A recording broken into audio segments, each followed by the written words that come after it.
Lavender. Salam Bahasa Indonesia terhebat. Apa kabar nih semuanya?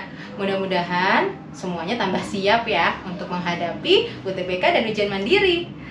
Bersama saya tetap dengan Kak Eno untuk persiapan UTBK dan ujian mandiri materi Bahasa Indonesia.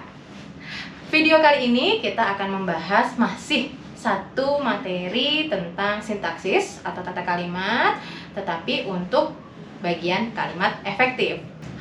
Oleh karena itu, kita simak terus ya videonya.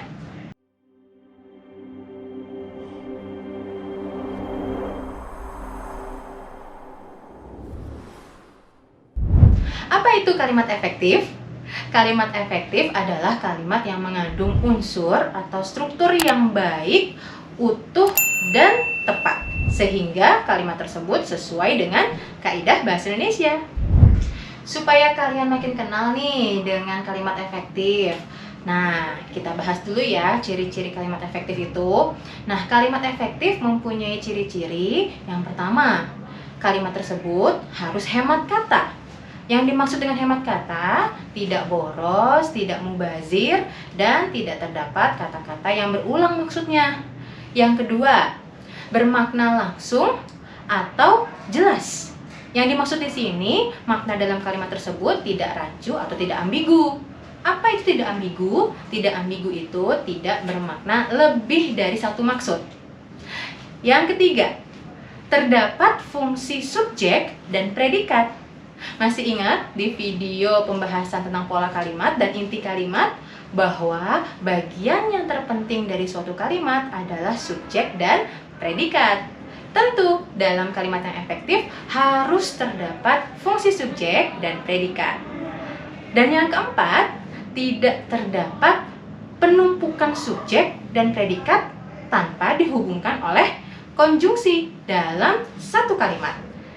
Kalau dalam satu kalimat terdapat dua subjek atau terdapat dua predikat atau mungkin lebih, tetapi tidak dihubungkan dengan konjungsi, nah maksud dari kalimat tersebut itu juga pasti akan banyak maknanya, sehingga diperlukan konjungsi agar dapat membentuk kalimat yang efektif. Mungkin para sahabat Lavender pernah ketemu di soal-soal ujian ada tentang keefektifan kalimat dan kebakuan kalimat.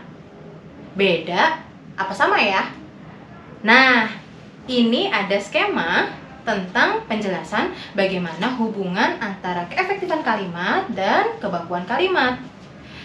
Dari skema tersebut didapat bahwa keefektifan kalimat itu berdiri sendiri dan kebakuan kalimat harus bermaksud keefektifan kalimat dan ejaan bahasa Indonesia. Nah, jadi kalau kalian ketemu dengan soal yang menanyakan tentang keefektifan kalimat, berarti yang harus kalian analisis adalah ciri-ciri yang kalimat efektif tadi, yaitu apakah kalimat tersebut hemat kata-katanya, terus yang kedua apakah ada subjek predikatnya, maknanya bagaimana, ambigu atau tidak, dan yang keempat subjek dan predikatnya apakah menumpuk. Nah, kalau kebakuan kalimat itu harus kalian analisis keefektifan kalimatnya juga dan ejaan bahasa Indonesianya juga. Jadi kalau misalkan ejaan berarti kalian juga harus memperhatikan tanda bacanya, penulisan hurufnya, kata-katanya baku atau tidak, apakah ada penulisan bilangan di situ ya, atau ada kata majemuk yang harus ditulis dengan dipisah atau disambung. Nah, itu perbedaan dari keefektifan kalimat dan kebakuan kalimat. Jadi, kalian jangan sampai terkecoh ya dengan pertanyaan tersebut. Berikut ini kita akan coba bahas satu persatu contoh soal dari masing-masing ciri-ciri kalimat efektif. Yang pertama nih, bahwa ciri kalimat efektif adalah hemat kata. Jadi maksudnya kalimat tersebut tidak ada pemborosan kata atau kata-kata tidak mubazir atau tidak ada kata yang berulang maksudnya. Oke, contohnya, luapan air itu berasal dari beberapa sungai-sungai yang terdapat di Cilacap bagian barat.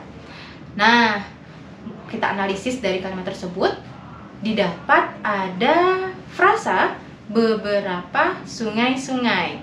Nah, pasti sahabat lavender udah tahu nih ya, beberapa sungai-sungai itu mengakibatkan pemborosan, ya kan? Udah dibilang beberapa sungai-sungai lagi. Nah, jadi kita harus efektifkan dengan cara menghilangkan salah satu kata yang mengakibatkan pemborosan tersebut. Nah, perbaikannya nih bisa dengan 2 kalimat. Yang pertama, luapan air itu berasal dari beberapa sungai yang terdapat di Cilacap bagian barat. Nah, jadi sungai-sungai yang berupa kata ulang cukup disebutkan satu kata saja.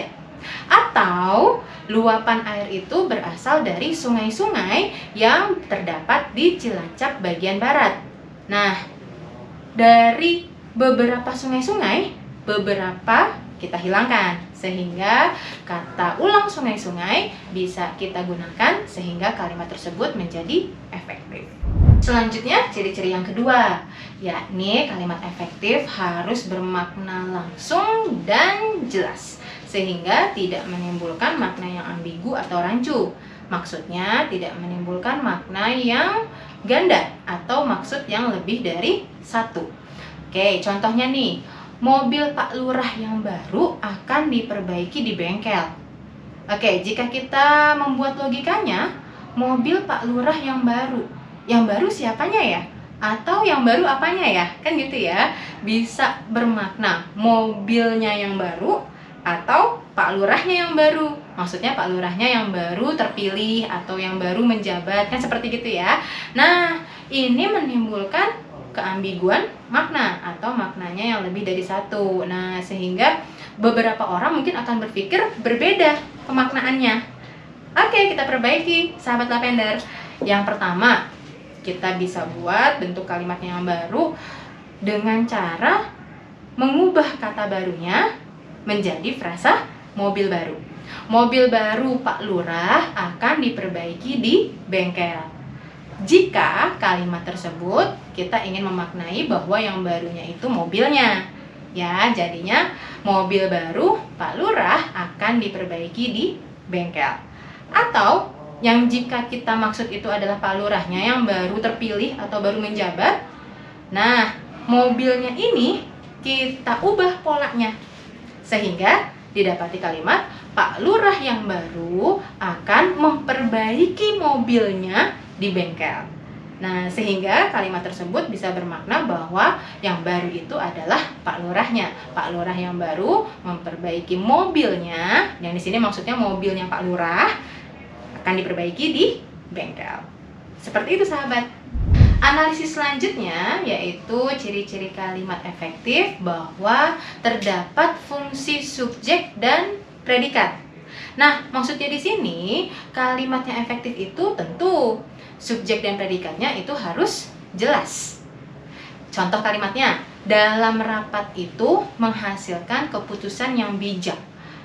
Nah, jika kita analisis fungsi kalimatnya, dalam rapat itu keterangan. Pasti ya, kan terkata dalam ya. Keterangannya di awal kalimat. Dalam rapat itu keterangan menghasilkan predikat, keputusan yang bijak, itu objek. Nah, tidak ada ya subjeknya. Berarti kalimat tersebut tidak efektif. Maka kita harus memunculkan subjeknya agar kalimat tersebut menjadi efektif. Atau mungkin dengan cara lain sehingga kalimat tersebut akan menjadi efektif. Perbaikan yang pertama, yakni dengan menghilangkan kata depan atau konjungsi di fungsi keterangannya. Di kalimat tersebut, kata dalam sebagai kata depan dari fungsi keterangannya. Jadi kita hapus kata dalamnya. Jadi kalimatnya, rapat itu menghasilkan keputusan yang bijak. Nah, yang tadinya fungsi subjeknya nggak ada, jadi muncul subjeknya, yakni dengan frasa rapat itu. Atau perbaikannya yang kedua, dengan mengubah predikatnya yang tadinya pakai imbuhan me menjadi imbuhan di, sehingga didapati kalimatnya menjadi dalam rapat itu dihasilkan keputusan yang bijak. Nah, kalimat tersebut masih dikatakan sebagai kalimat yang efektif. Kenapa? Karena jika subjeknya tidak ada, tapi predikatnya dengan aktivitas yang pasif atau kata pasif, nah bisa disebut sebagai kalimat yang efektif. Akan tetapi, nah kita sebaiknya menggunakan alternatif solusi yang pertama. Kenapa? Karena dengan memunculkan subjek dalam kalimatnya, maka kalimat yang dimaksud akan menjadi kalimat yang efektif. Analisis ciri kalimat yang terakhir, yakni tidak terdapat penumpukan subjek dan predikat tanpa konjungsi dalam satu kalimat. Nah, maksudnya di sini kalimat yang subjeknya bertumpuk atau predikatnya yang bertumpuk tanpa konjungsi itu tidak bisa disebut sebagai kalimat yang efektif. Oke, kita coba ya analisis kalimatnya. Banjir mengakibatkan seorang warga tewas terhanyut di Sungai Jambu. Nah, bisa kita dapati di sini ada predikat mengakibatkan, ya kan? Nah, terus ada frasa tewas terhanyut. Tapi jika kita analisis lagi, frasa sebelumnya dikatakan seorang warga. Banjir mengakibatkan seorang warga tewas terhanyut. Nah, berarti di sini bisa menimbulkan tewas terhanyut sebagai predikat yang kedua. Ini merupakan kalimat yang tidak efektif. Bagaimana perbaikannya? Oke, banjir mengakibatkan tewasnya seorang warga yang terhanyut di Sungai Jambu. Nah, jadi tewas terhanyut kita ubah menjadi frasa objek yang bergabung dengan frasa seorang warga. Sehingga maksudnya jadi jelas. Banjir mengakibatkan tewasnya seorang warga yang terhanyut di Sungai Jambu. Atau dengan bentuk kalimat banjir mengakibatkan seorang warga yang tewas di Sungai Jambu. Kata terhanyutnya kita hilangkan. Karena yang namanya banjir terus berada di sungai, sedangkan orang tersebut tewas, sudah jelas bahwa orang tersebut dipastikan hanyut tewasnya. Oleh karena itu, kata terhanyut kita hilangkan saja supaya kalimatnya menjadi efektif. Seorang warga tersebut memang tewas di Sungai Jambu diakibatkan oleh banjir. Nah, sehingga didapati kalimat efektifnya banjir mengakibatkan seorang warga yang tewas di Sungai Jambu.